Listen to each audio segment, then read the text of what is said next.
All right, as I said in the email, this PDF for the course information and syllabus works like a web page. You can already see that I've used some of them. So say, for example, I wanted to hear about theoretical foundations, which is what Linda Flowers teaches. So all I have to do is click on the 5 where you saw, and it's right here about Linda Flowers identifying the 2 kinds of writing.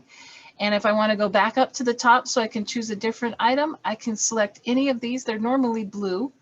They're purple right now because I use them. Let's see if I can find a blue one for you.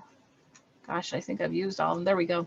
So you click on the blue one and it takes you right back up to the table of contents. So say I want to find out about on-campus resources to help me. I click on the 9 or the 12 and it brings me to the information. And then this one's a little bit different. This one has a back to the start of syllabus right here, and that pulls you back up to here. So it's as easy as that. If it doesn't work for you, or if you have to open the Word doc, then you just do a Control or Command click and it works the exact same way.